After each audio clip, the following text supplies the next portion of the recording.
So now the country's all up in arms because yet another unarmed African American, was killed by police.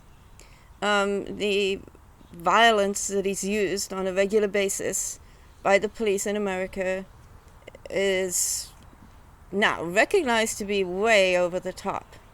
And it's been that way for decades.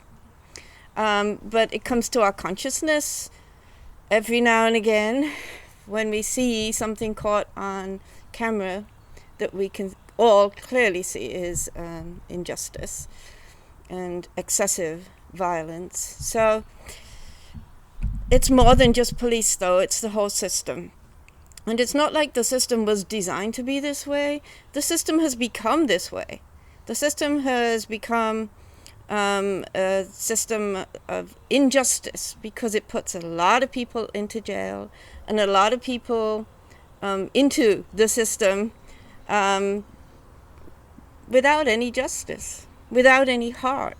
You can't have justice without heart, without understanding where people are coming from, and without dealing with that. And because of that, because we are not good at looking at people's hearts in this country, and we're not good at coming from a place of heart ourselves, then we fail to see what's really happening, and we fail to approach it with a desire to heal, and we just come with punishment. So we have a very accusatory and punitive system.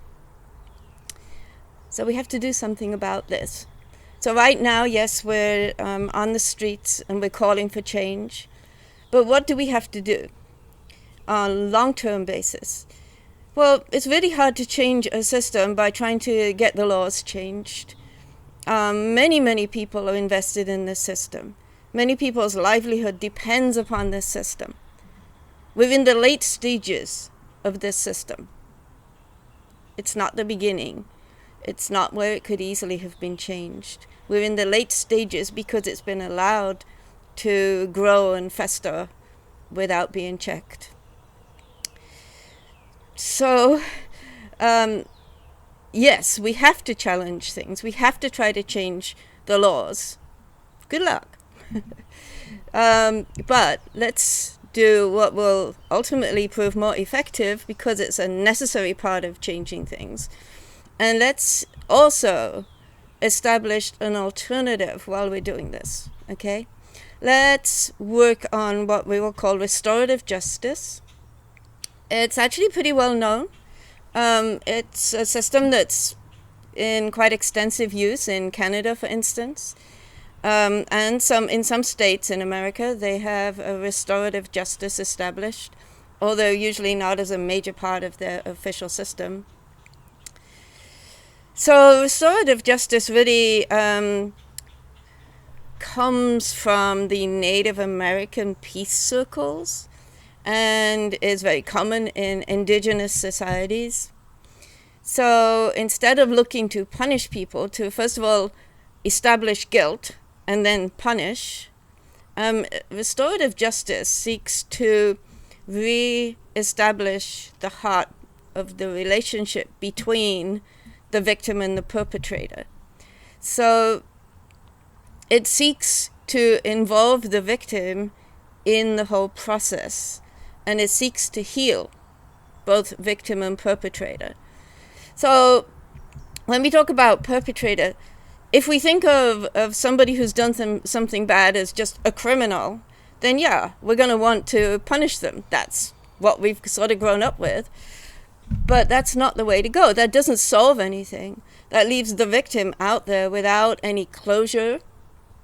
Usually in our system, the victim is hardly even involved. They're maybe allowed to watch the proceedings and testify. But really, that's about their limit.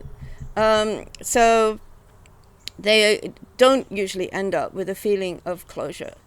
They certainly don't end up with a feeling of restoration of their original heart. So we have to look for alternative, and in restorative justice, the idea is usually if you can get the victim and the perpetrator to both tell their stories then both realize where the other person was coming from. So the victim of a crime can start to realize that the person who hurt them was actually acting out of a place of hurt themselves. It may have had nothing to do with the victim, probably didn't. But the perpetrator also, in hearing the victim's side, can realize that they hurt somebody, maybe in a way that they had no intention of doing.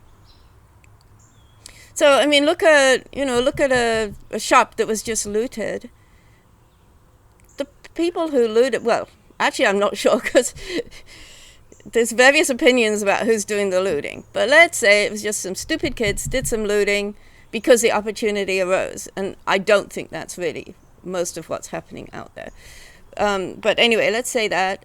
So there's a victim there. The shop owner is a victim. Did the kids intend to hurt that shop owner? Probably not. Probably never really thought about it. But if you can bring those two together and talk it out without fear of the system coming in as a predator and throwing somebody in jail, then you can start to resolve some of that, right? And now the idea isn't, in restorative justice, the idea isn't that the perpetrator just goes off completely free.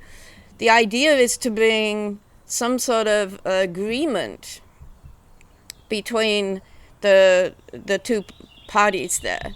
Some sort of agreement whereby whoever hurt who is willing to make some sort of restorative justice, right?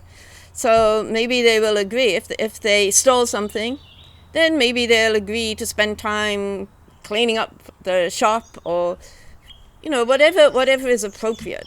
So in some way they're going to try to help the person who they hurt, and through that then real healing can occur, right? So, but it has to be sincere, and everybody has to come out of these meetings feeling that justice was served, and then that leads to a feeling of closure and being able to move on. Okay, this is my first video. I'll make a few more about this.